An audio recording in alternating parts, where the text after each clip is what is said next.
뭐야? 이게 된다고?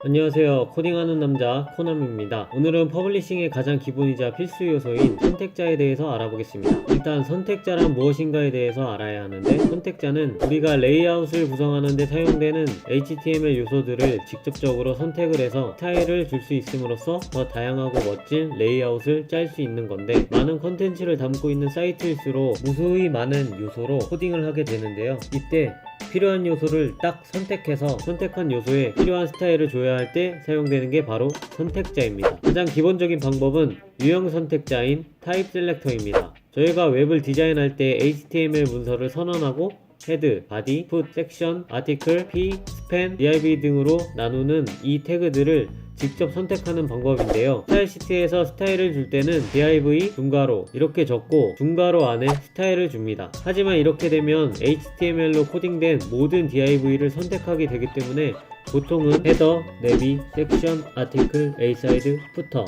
같은 섹션을 분류하는 태그에 대해서만 적용하는 게 좋습니다. 다음은 전체 선택자입니다. 스타일 시트에서 별표하고 중괄호 이런 식으로 작성을 하면 HTML로 구성되는 문서 전체 요소에 대해서 스타일을 적용할 수 있는데요. 일반적으로는 HTML 문서 각 요소의 패딩과 마진을 리셋 시켜줄 때 많이 사용합니다. 각 브라우저마다 HTML 문서에 기초 패딩과 마진이 있기 때문입니다. 구글 검색창에 리셋 CSS라고 검색하면 리셋에 관한 초기 스타일에 대해 CSS를 공유하는 유저들이 있으니 참고하시고 복붙해서 사용하든가 필요한 부분에 대해서만 가져다가 사용하시면 좋습니다. 역시 복붙이죠?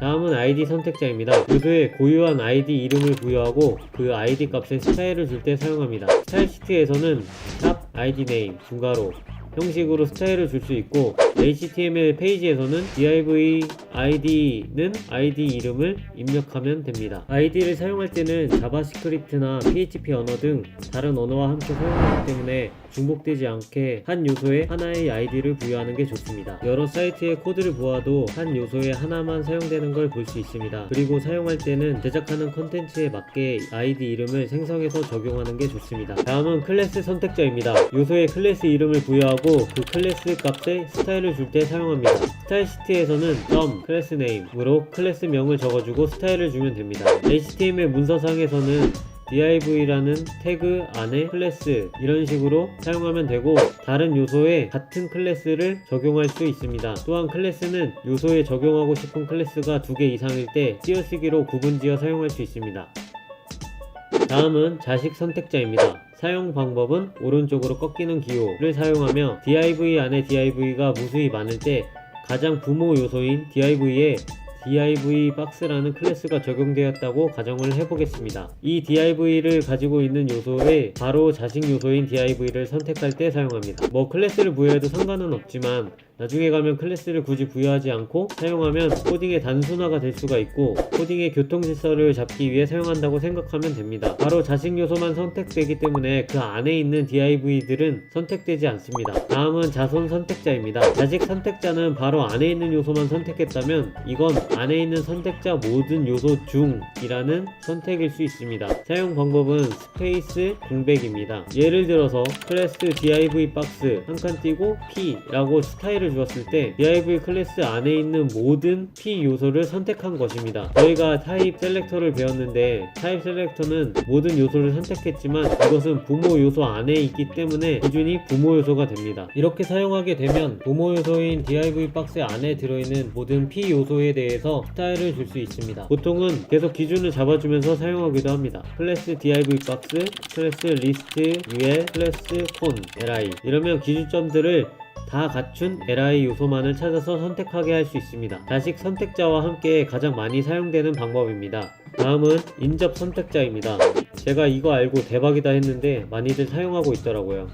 플러스 기호를 사용하고 선택 요소끼리 붙어있을 때 바로 다음 요소를 선택할 때 사용합니다. 저는 이걸 어떤 식으로 사용했냐면 인풋 요소를 사용할 때 많이 사용하고 있는데요. 인풋은 라벨과 함께 ID 값으로 연결할 수 있는데 이걸 사용하게 되면 이런 식으로도 표현할 수 있죠. 전 이걸 많이 사용하기 때문에 이 선택자를 잘 기억하시면 앞으로 꿀팁 강좌를 올릴 때 이해하기 쉬우실 겁니다. 어떤 선택자 다음에 오는 요소를 선택할 때 사용하는 인접 선택자 꼭 기억하시기 바랍니다. 다음은 형제 선택자입니다. 형제 선택자는 물결 기호를 사용합니다.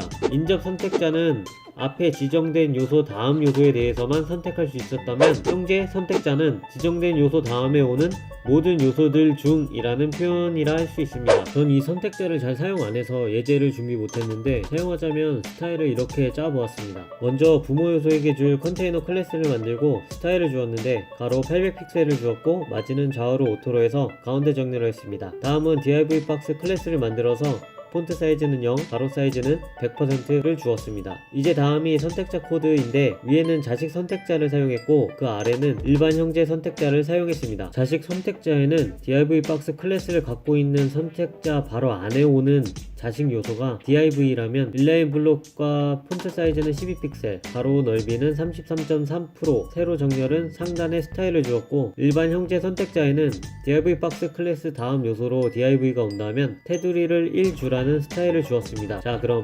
HTML 코드와 결과 화면을 같이 보도록 하죠.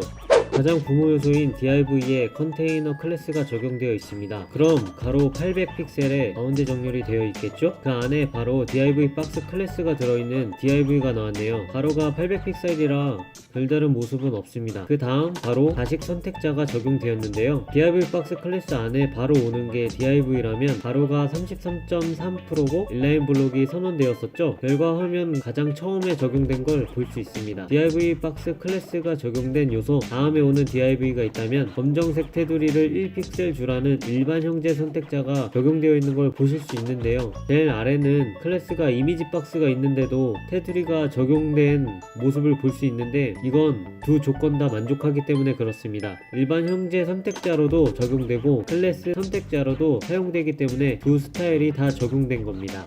다음은 속성 선택자입니다. 이것도 정말 많이 사용되는 선택자인데요. 속성 선택자는 6가지 정도가 있습니다.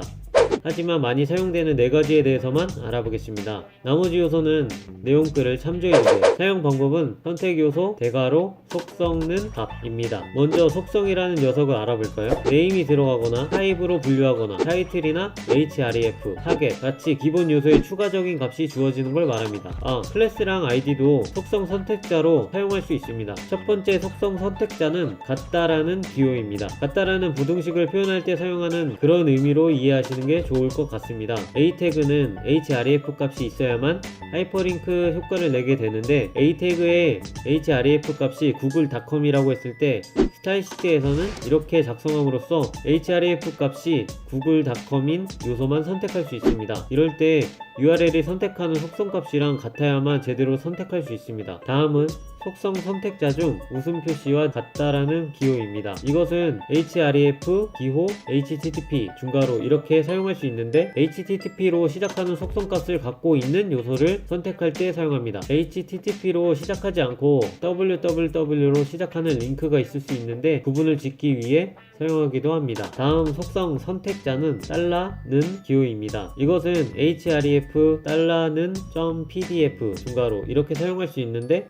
.pdf로 끝나는 요소를 선택할 때 사용합니다. 저는 이 선택자를 사용할 때가 거의 없었는데 알아두면 좋을 것 같습니다. 다음 속성 선택자는 별표는 기호입니다. 많이 사용되는 선택자를 할 수 있는데요. href 모든 것는 네이버, 중괄호 이렇게 한다면 href 중에 네이버를 포함하는 요소들만 선택할 수 있습니다. 네이버 메일, 네이버 블로그, 뉴스 네이버라는 href 값이 있을 때 이 요소 값들은 네이버를 다 포함하고 있으니까 다 선택된다고 보시면 됩니다. 다음은 구조적인 가상요소 선택자입니다. 가상요소 선택자도 종류가 꽤 있지만 여기서는 문서의 구조를 이용하여 요소를 선택할 수 있는 선택자를 소개하겠습니다. 예를 들어 바디와 헤드 요소는 HTML이라는 부모 요소 안에 속해 있습니다. 여기서 알 수 있는 건 부모 요소는 한 개일 수밖에 없습니다. 구조를 보면 HTML 안에 헤드와 바디 요소가 있기 때문이죠. 그래서 부모 요소는 한 개일 수밖에 없고 자식 요소는 하나부터 여러 개로 있을 수 있습니다. 처음으로 알려드릴 구조적 가상 요소 선택자는 first child와 last child입니다. first child는 많은 자식 요소 중 첫 번째 클래스나 첫 번째 요소를 선택할 때 사용합니다.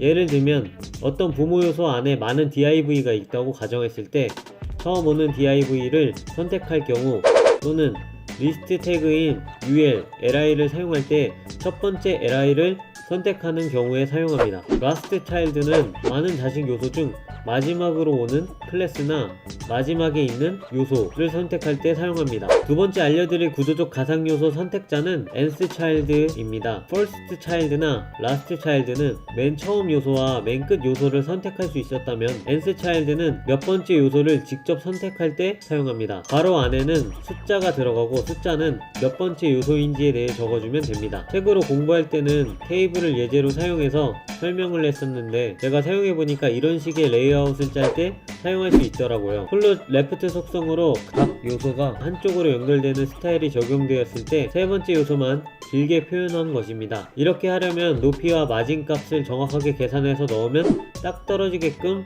레이아웃을 완성할 수 있습니다. 자, 여기까지 선택자에 대해서 배워보았습니다. 선택자를 잘 활용한다면 보다 편리한 코딩과 자신만의 방법까지 갖출 수 있으니 앞으로 다룰 예제들과 함께 풀어가면서 멋진 비주얼 코딩을 하시기 바랍니다. 궁금하신 점이나 함께 코딩으로 풀어보고 싶은 사이트에 컨텐츠가 있다면 댓글로 남겨주시고요. 내용이 도움이 되셨다면 구독과 좋아요 부탁드립니다. 지금까지 코딩하는 남자 코나미였습니다.